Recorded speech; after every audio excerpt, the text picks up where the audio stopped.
여러분 안녕하십니까? 오늘 제가 여러분께 들려드릴 이야기는 말씀드리기가 조심스럽습니다. 하지만 이 이야기를 듣고 계실 많은 분들이 나만 그런 게 아니구나. 그렇게 위로를 받으실 수 있을 거라 생각합니다. 오늘의 주인공은 김영자 씨 70세입니다.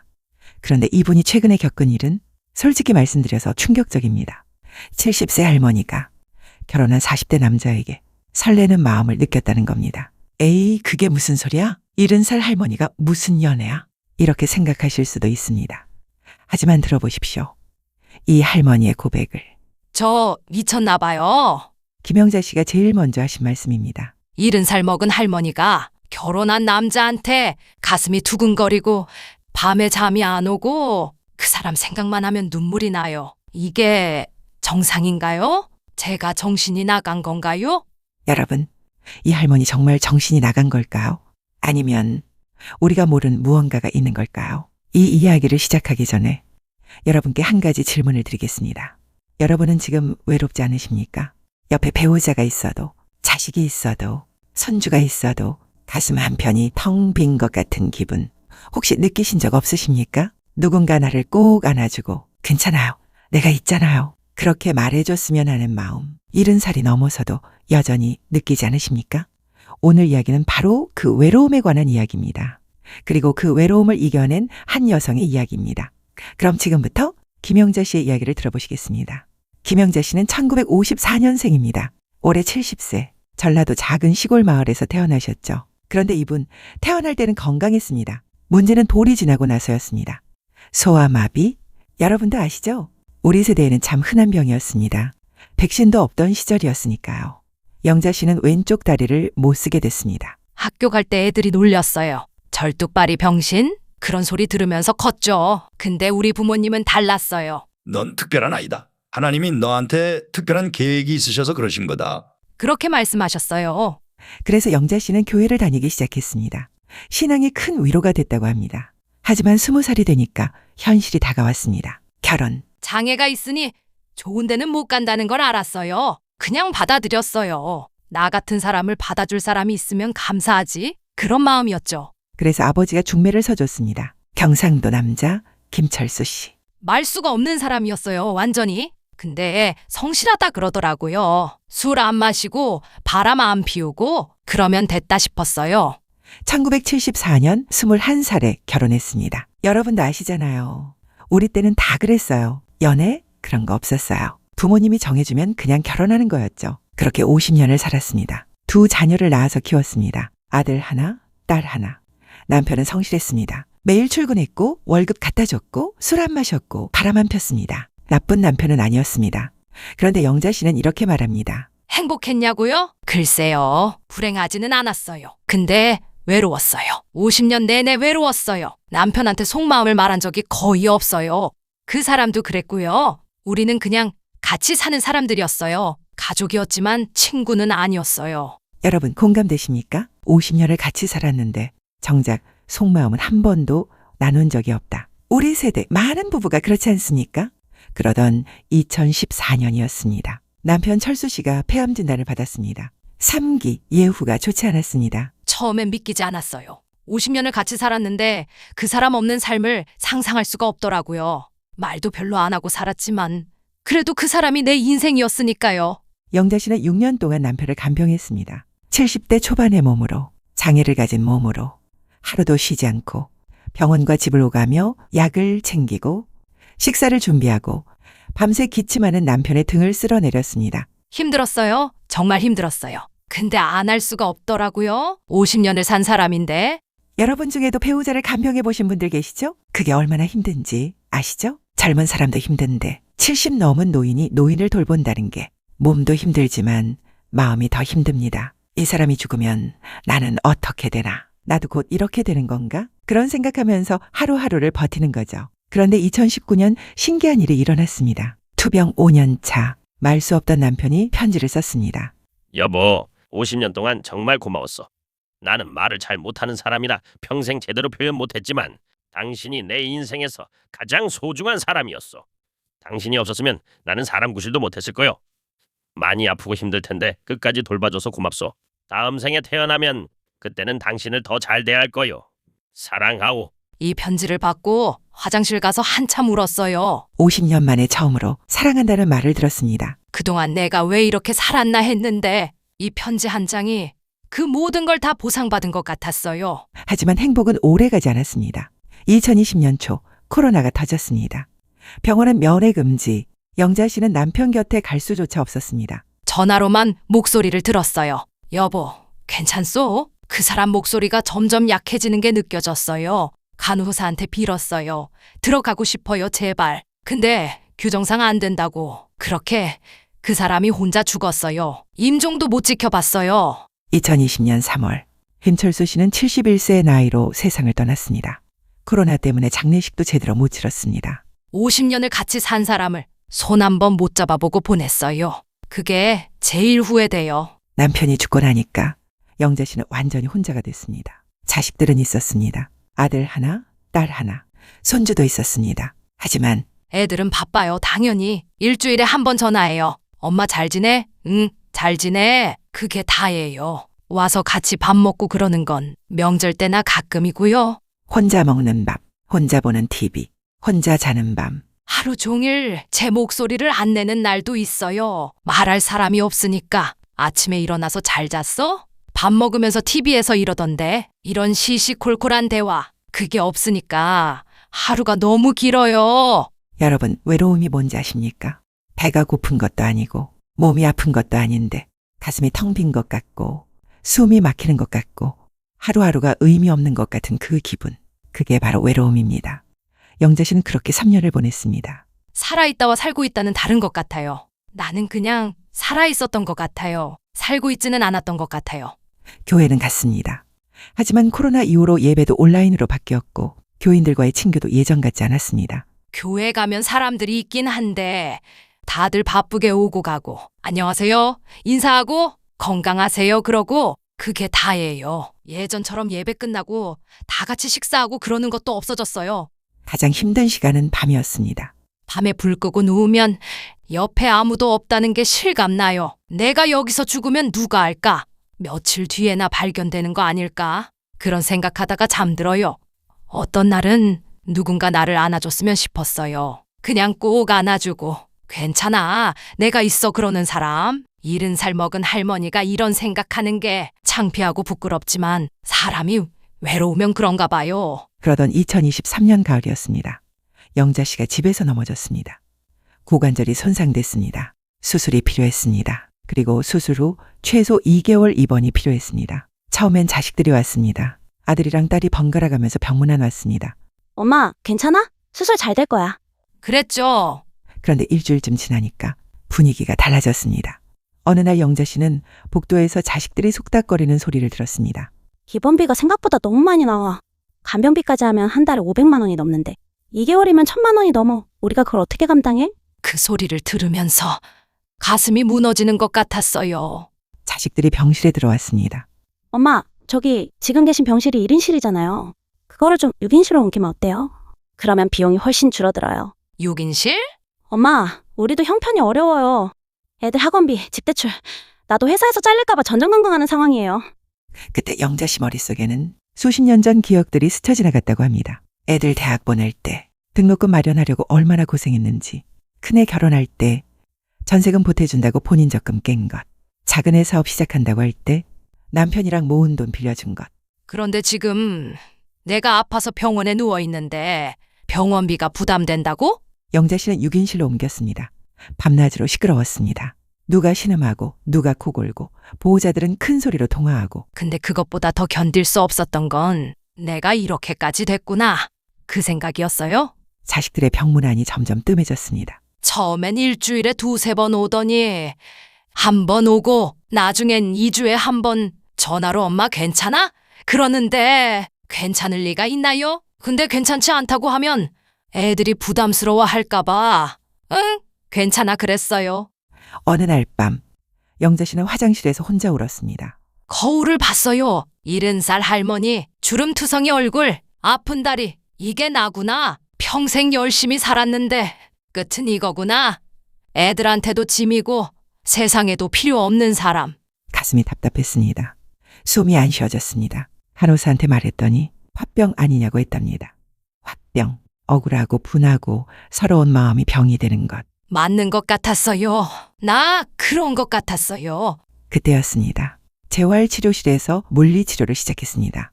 담당 물리치료사. 이준호 씨 40대 초반 결혼한 남자. 처음엔 그냥 친절한 선생님이었어요. 그런데 이 사람이 달랐습니다. 다른 치료사들은 빨리빨리 끝내려고 하는데 이 선생님은 천천히 조심스럽게 해줬습니다. 할머니, 여기 아프세요? 이 정도는 괜찮으세요? 그렇게 물어보면서 해줬어요. 치료가 끝나면 이렇게 말했습니다. 할머니, 오늘은 많이 좋아지셨네요. 계속 이렇게만 하시면 곧 걸으실 수 있을 거예요. 정말요? 네, 할머니 나이 생각하면 회복이 정말 빠르세요. 그 말이 너무 반가웠답니다. 누군가 나를 늙은 사람 짐이 아니라 잘하고 있는 사람으로 봐준 것 같아서 매일 오후 3시 물리치료 시간. 영자 씨는 그 시간을 기다리게 됐습니다. 아침에 일어나면 오늘도 치료하러 오겠지? 그 생각이 제일 먼저 들었어요. 치료 시간이 다가오면 가슴이 두근거렸어요. 어느 날은 치료받기 전에 거울을 봤답니다. 머리가 산발이어서 빗으로 빗고 병원복이 구겨져서 주름을 폈답니다. 그러다가 내가 지금 뭐 하고 있는 거지? 그 생각이 들더라고요. 70살 할머니가 40살 남자한테 머리 단장하고 있다니 창피했어요. 근데 멈출 수가 없었어요. 어느 날 치료 중에 이런 대화가 있었답니다. 할머니, 가족들은 자주 오세요? 가끔요. 바쁘니까. 많이 외로우시겠어요? 병원에 혼자 계시면. 네? 힘드시면 언제든 말씀하세요. 제가 치료하러 올 때 예지 상대라도 해드릴게요. 그 말을 듣는 순간 눈물이 나올 것 같았어요. 외롭지 않으세요? 힘드시겠어요? 그런 말을 해주는 사람이 얼마만인가요? 자식들도 안 해주는 말을 이 낯선 사람이 해주는데 밤에 잠이 안 왔습니다. 물리치료사 생각이 자꾸 났습니다. 오늘 치료할 때 이렇게 말했는데 내일은 뭐라고 말할까? 그런 생각하다가 이거 잘못됐다. 그 생각이 들었어요. 평생 교회 다니면서 정결한 삶을 살라고 배웠습니다. 다른 남자를 탐하지 말라. 근데 나는 지금 결혼한 남자한테 이런 감정을 느끼고 있잖아요. 하나님 앞에 죄를 짓고 있는 거죠.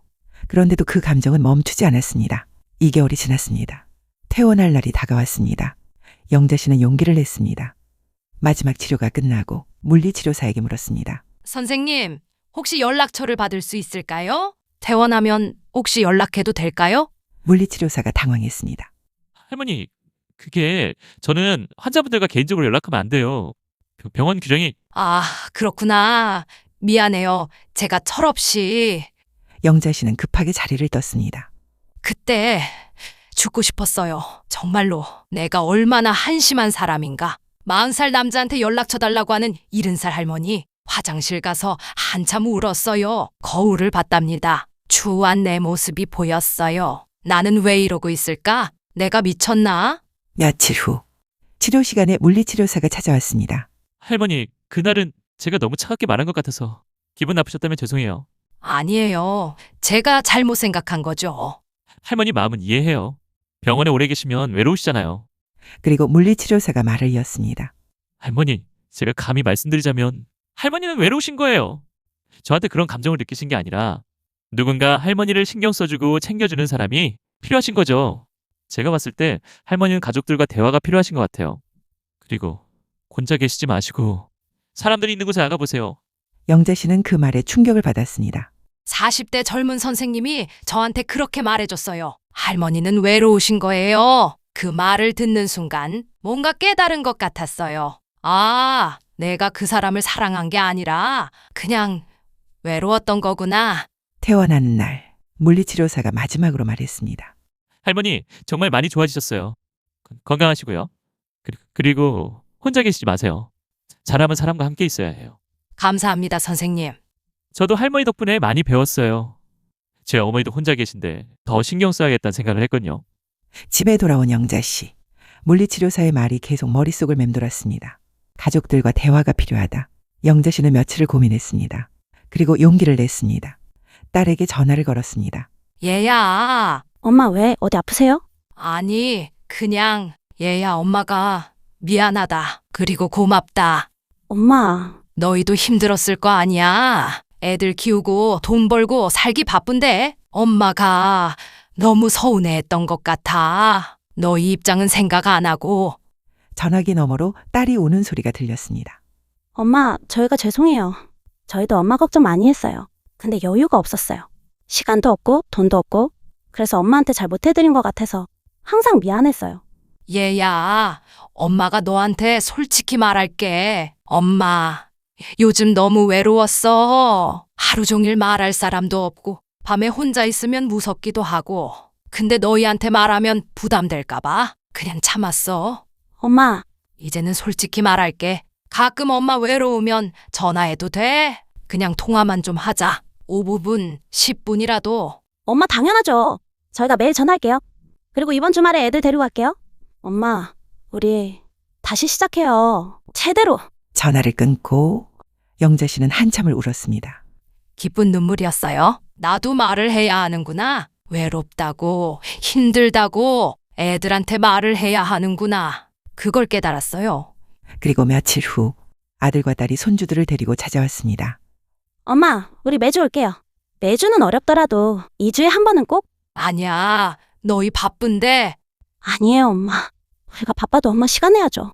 그리고 엄마, 우리끼리 얘기해봤는데 엄마 혼자 계시면 외로우시잖아요. 노인복지관 같은 데 다녀보시면 어때요? 거기 프로그램도 많고 친구들도 사귈 수 있대요. 복지관? 네, 제가 알아봤어요. 집에서 가까운 곳에 있어요. 요가도 하고 노래교실도 있고 다 같이 식사도 하고 그런데요. 영자 씨는 처음엔 망설였습니다. 늙은이들끼리 모여서 뭘 하나.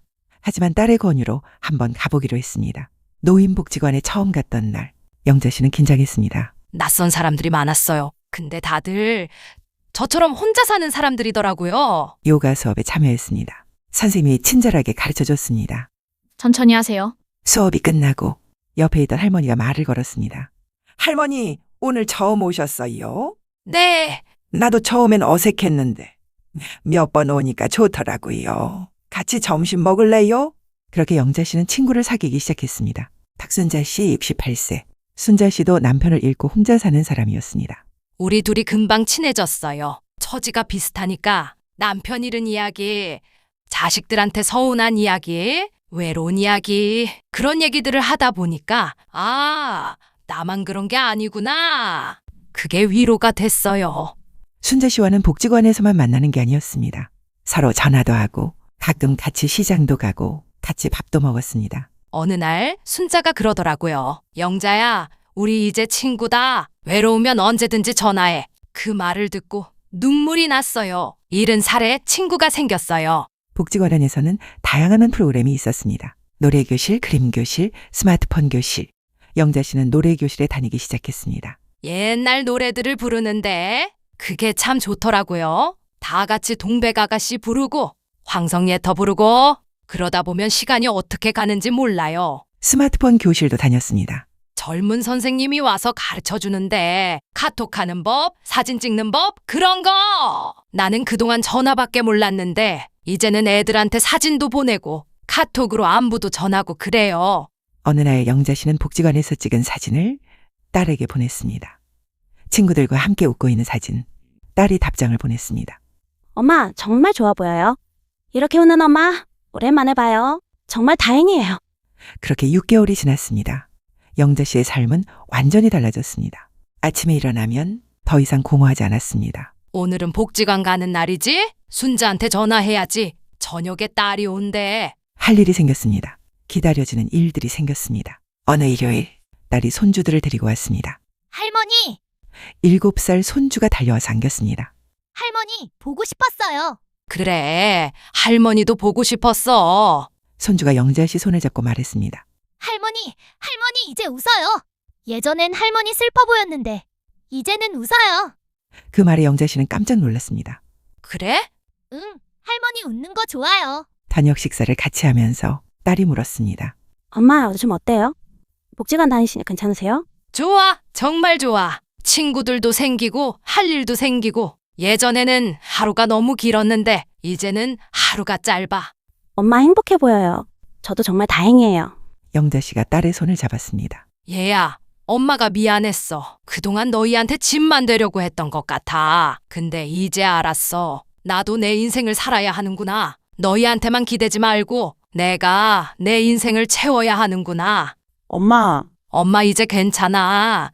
친구들도 있고 복지관도 다니고 너희도 가끔 오고 그걸로 충분해. 엄마가 깨달았어. 행복은 누가 주는 게 아니라 내가 만드는 거더라. 딸이 눈물을 닦았습니다. 엄마 사랑해요. 나도 사랑한다 얘야. 그로부터 몇 달 후, 오늘도 영자 씨는 복지관에 갑니다. 친구 순자와 함께 요가를 하고 점심을 먹고 오후에는 노래교실에 갑니다. 복지관에서 집으로 돌아오는 길, 순자가 말합니다. 영자야, 다음 주에 우리 복지관에서 나들이 간대. 같이 가자. 어디로? 강화도 버스 타고 가서 점심 먹고 구경하고 오는 거야. 그래, 좋아. 같이 가자. 집에 도착해서 영자 씨는 핸드폰을 꺼냅니다. 딸한테 카톡을 보냅니다. 얘야, 엄마 다음 주에 복지관에서 나들이 가. 강화도 사진 찍어서 보내줄게. 금방 답장이 옵니다. 엄마 좋겠다. 사진 많이 찍어요. 조심히 다녀오세요. 사랑해요. 영자 씨는 미소를 짓습니다. 저녁을 먹고 영자 씨는 남편 사진을 꺼내봅니다. 여보, 우리 50년 같이 살았죠. 그때는 외로웠지만 그래도 당신이 있어서 버틸 수 있었어요. 당신이 쓴 편지 아직도 간직하고 있어요. 다음 생에 태어나면 더 잘 대할 거요. 당신 그 말 기억나요? 다음 생은 모르겠지만 나는 이번 생을 이제부터라도 제대로 살아볼게요. 당신 없이 혼자지만 이제는 괜찮아요. 친구들도 있고 애들도 있고 나를 위한 일들도 있어요. 나 이제 행복해요. 영자 씨는 사진을 제자리에 놓고 창밖을 봅니다.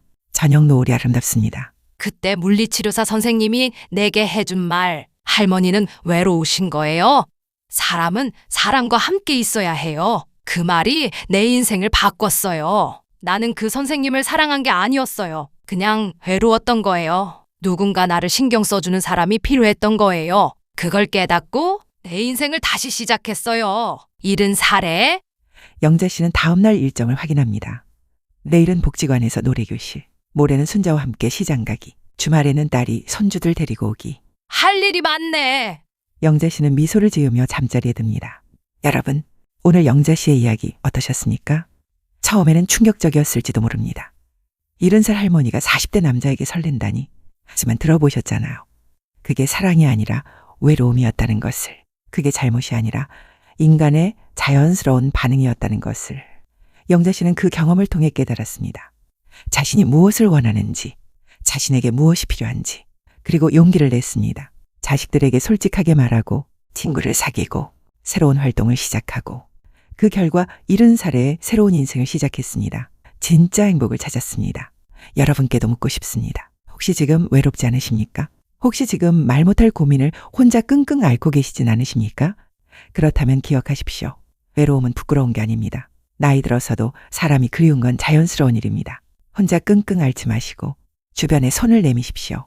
자녀에게, 친구에게 나 외로워 그 한마디를 해보십시오. 그리고 복지관, 경로당, 교회, 성당, 사람들이 모이는 곳에 나가보십시오. 영자 씨처럼 70살에도 새로운 인생을 시작할 수 있습니다. 그리고 자식 되시는 분들께도 말씀드립니다. 부모님께 전화 한번 더 하십시오. 그리고 사랑해요 말씀드리십시오. 부모님도 사람입니다. 외로워하시고 그리워하시고 안아주는 사람이 필요하신 분들입니다. 바쁘더라도 1주일에 한 번, 아니 2주일에 한 번이라도 진심으로 부모님과 대화를 나눠보십시오. 그게 부모님에게는 세상에서 가장 큰 선물이 될 수 있습니다. 오늘 영자 씨의 이야기가 여러분 가슴에 남으셨기를 바랍니다. 그리고 혹시 비슷한 고민이 있으신 분은 주저하지 마시고 도움을 청하시기 바랍니다. 마지막으로 영자 씨가 하신 말씀을 전해드립니다. 70살이라고 인생이 끝난 게 아니에요. 70살도, 80살도, 90살도 우리는 여전히 살아있고 여전히 행복할 권리가 있어요. 나이는 숫자일 뿐이에요. 중요한 건 내가 오늘을 어떻게 사느냐. 여러분, 오늘부터 시작하세요. 새로운 인생을 늦은 건 없어요. 지금이 바로 가장 빠른 때예요. 여러분 모두 건강하시고 외롭지 않은 하루하루 되시기를 바랍니다. 그리고 항상 기억하십시오. 당신은 혼자가 아닙니다. 당신은 사랑받을 자격이 있습니다.